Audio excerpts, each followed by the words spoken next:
Hello, colleagues. Well, I'm sad to see that we've come to the end of our time together. Be sure to complete all assignment content and the workshop survey today.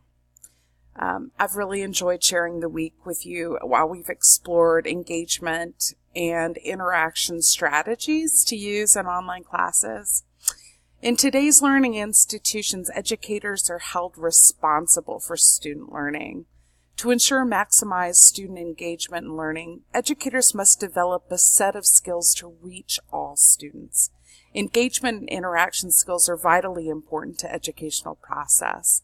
Practitioners who are informed about matters of instructional theory, development, and implementation are essential to the effective management and growth of quality institutions. I'm pleased with your synthesis of ideas in this workshop.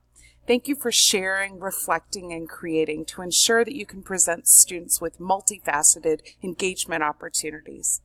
I wish you much success on your journey. Thanks.